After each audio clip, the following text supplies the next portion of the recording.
Salam sejahtera untuk kita semua. Semoga keberkahan senantiasa terlimpahkan untuk kita semua. Amin ya rabbal alamin.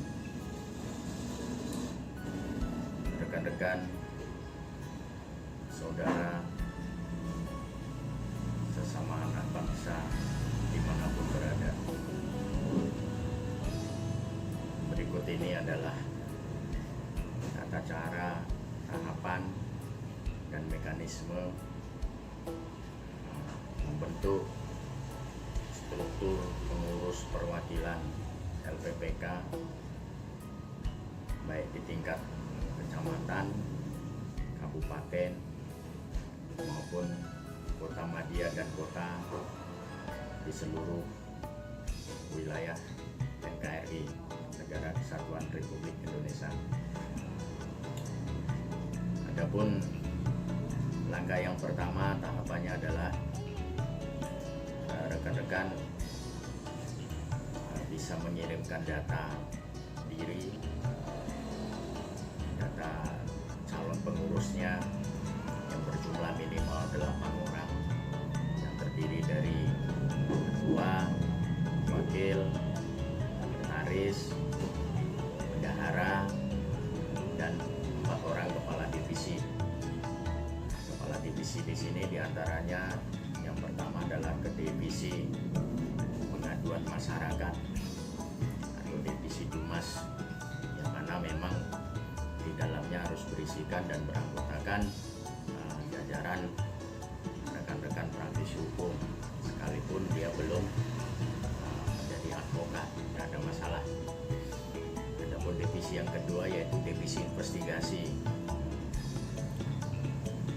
Kemudian divisi yang ketiga, divisi mitra usaha dan pengembangan lembaga. Dan yang keempat itu divisi satuan tugas dan pengamanan atau disingkat Satgaskam. Nah, data yang dikirim berupa pas foto warna dengan background biru, ukuran 3x4 boleh, 4x6 juga boleh. Nah, kemudian KTP difoto, jadi pas foto 4x6 atau 3x4 dengan background latar belakang biru dengan tentunya yang pakaian yang rapi. Nah, kemudian KTP-nya difoto, nanti bisa dikirim ke WA. Kemudian SKCK, surat catatan kepolisian, itu biasanya diperoleh dari Polres. Nah, juga SKBN, surat catatan surat keterangan bebas narkoba. Nah, ini persyaratan-persyaratan administratif yang mana memang wajib, karena selain melengkapi data dan menjadi database dari DPP, ini juga akan menjadi satu arsip di DPP. Kemudian jangan lupa juga ukuran bajunya, sertakan ukuran bajunya masing-masing itu ukurannya apa. Misalnya ketua ukurannya M atau L atau apa. Nah, formatur data tersebut itu disusun yang rapi, di KTP-nya, di sebelahnya pas fotonya, terus di bawahnya dibuat keterangan jabatannya sebagai apa dan ukuran bajunya apa. Nah, kemudian dari 8 itu usahakan nanti dibuat format dalam file PDF, dikirim ke ketua umum boleh atau ke sekjen juga boleh. Lalu ada nomor WhatsApp-nya nanti akan tertera di bawah berikut ini. Nah, setelah data-data itu semuanya dikirim kepada DPP, langkah selanjutnya rekan-rekan tentunya harus mempersiapkan untuk sarana dan prasarana berupa kantor sekretariat yang layaknya selayaknya ya kantor untuk operasional. Di sana memang ya dengan segala kelengkapannya tentunya, ada meja, kursi, ya kan, peralatan ATK, komputer, filing kabinet, bendera, ya kan, foto presiden, kemudian plang mereknya, ya kan. Nah, yang selanjutnya juga jangan lupa paling penting sekali ini adalah mengurus izin domisili, di mana kantor sekretariat rekan-rekan untuk menjadi kantor perwakilannya LPPK itu harus berizin domisili. Langkah untuk mengurus izin domisili itu biasanya ini sama dari Aceh sampai Papua, persyaratannya biasanya sama.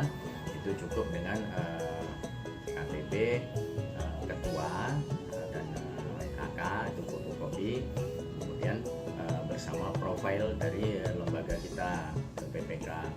Itu datang ke Pak RT setempat. Dari Pak RT biasanya di sana sudah ada format form-nya untuk perizinan domisili.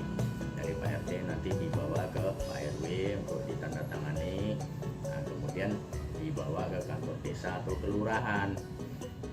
Kantor desa atau kelurahan. Apakah cukup selembar itu saja? Tidak, ada persyaratan yang harus dilengkapi juga ke kantor desa dan kelurahan itu dalam mengurus izin domisili. Biasanya di kantor desa dan kelurahan itu akan meminta yang pertama adalah PBB, pajak bumi dan bangunan, ketika rumah tersebut atau tempat untuk kantor sekretariat itu memang posisinya tidak ngontrak atau tidak nyewa. Andai kata posisinya ngontrak atau nyewa, maka yang dibutuhkan adalah kwitansi atau tanda bukti bahwasanya kita ngontrak. Kemudian foto lokasinya, terus foto juga KTP, terus salah ketuanya. Itu nanti barulah akan dikeluarkan surat keterangan izin domisili oleh kantor desa dan kelurahan setempat. Nah, itu persyaratan untuk izin domisili. Nah, kemudian data kan akan diproses oleh DPP. Nanti DPP akan mengeluarkan legalitas berupa apa? Berupa ID card, kemudian berupa KTA, yang selanjutnya juga surat tugas dan baju seragam yang sesuai ukuran masing-masing yang sudah disebutkan tersebut. Lalu langkah selanjutnya apa lagi setelah barang diproses, legalitas diberikan, kemudian rekan-rekan mengajukan surat permohonan kepada DPP untuk diterbitkan SK atau surat keputusan gitu. Mengajukan itu formaturnya, surat pengajuan untuk diterbitkan SK itu di DPP LPPK juga sudah tersedia, tinggal komunikasi saja, minta sama staf administrasi Wasekjen atau ke Sekjen untuk dikirimi format surat pengajuan untuk SK. Nah, dalam pengajuan format SK itu dilampirkan yang 8 orang tersebut tadi. Makanya harus ditegaskan juga kepada rekan-rekan jajaran yang struktur yang 8 orang tersebut. Karena di SK itu nanti nama-nama mereka akan dilampirkan di lembaran kedua, bahwasanya betul memang telah berdiri pengurus perwakilan LPPK di wilayah kabupaten atau kota Madia dengan struktur kepengurusan. Nah, itulah disebutkan sebagai berikut: ketuanya siapa, wakil siapa, sekretaris, dan seterusnya. Setelah SK keluar, rekan-rekan harus perbanyak cetak profil company profile LPPK. Itu gunanya adalah nanti untuk mengajukan SPKO ke Kesbangpol. SPKO adalah surat pencatatan keberadaan organisasi. Nah, syarat untuk mendapatkan dan mengajukan SPKO itu adalah dari awal tadi, di situ ada izin domisilinya, kemudian ada SK-nya, kemudian struktur kepengurusannya, kemudian foto KSB-nya, ketua, sekretaris, dan bendahara, dan foto KTP-nya dilampirkan. Itu contohnya format-format pengajuan itu di dalam profil dari DPP itu sudah diberikan contoh susunannya. Nah, termasuk ada surat pengajuannya juga di sana, permohonan untuk diterbitkan SPKO ke Kesbangpol setempat. Jadi SK itu juga syarat mutlak untuk mengajukan ke Kesbangpol.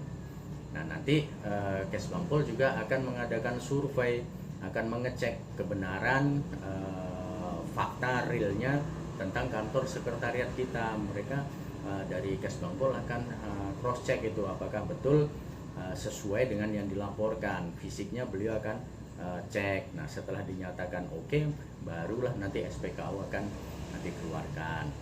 Nah, setelah SPKO itu dikeluarkan dari Kesbangpol, langkah selanjutnya rekan-rekan mengadakan audiensi.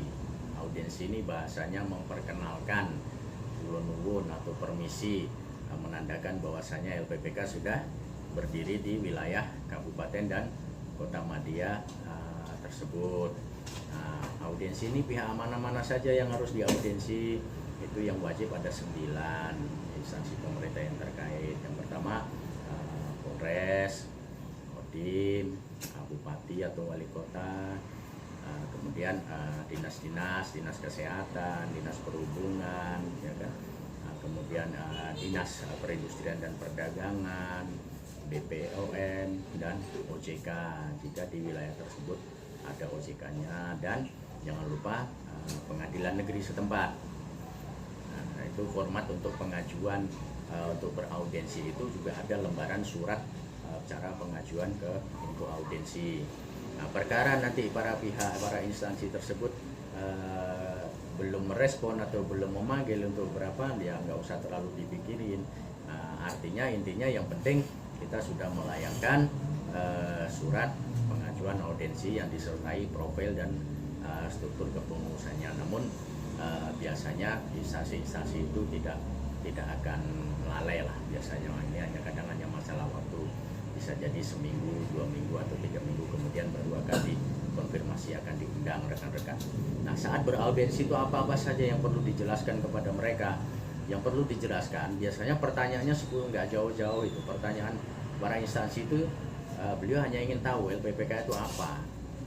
Nah, rekan-rekan bisa jelaskan LPPK itu tugas pokok dan fungsinya, visi dan misinya. Kemudian tawarkan juga untuk sharing dan kerjasamanya, kemitraannya bersama instansi-instansi tersebut. Audiensi isinya materinya hanya itu, nggak akan melebar kemana-mana. Nah, jadi demikianlah langkah-langkah tahapan membentuk struktur pengurus perwakilan. Jadi memang harus disadari bersama bahwa membentuk struktur pengurus perwakilan LPPK itu memang ribet kelihatannya kalau belum dijalani. Namun kalau sudah dijalani tahapan demi tahapannya sebenarnya simpel. Ya memang namanya membangun sistem, ya kan, membuat satu bidang usaha, menanamkan satu investasi aset yang berjangka panjang dengan memiliki sebuah bidang usaha yang berkantor, berbasis hukum dan berbadan hukum, yang memang cukup dibutuhkan kesungguhan, ketekunan dan kegigihan gitu. Jadi demikianlah, jika ada hal-hal lain yang dirasa memang belum pas, rasanya belum puas, rekan-rekan semua dapat menghubungi hotline-nya sekretariat DPP LPPK yang berkantor pusat di Jalan Adi Sucipto, Kota Pekanbaru, Riau. Terima kasih atas segala perhatian, mohon maaf atas segala kekurangan. Billahi taufik wal hidayah. Wassalamualaikum warahmatullahi wabarakatuh. Salam perlindungan konsumen, salam konsumen cerdas, LPPK, yes.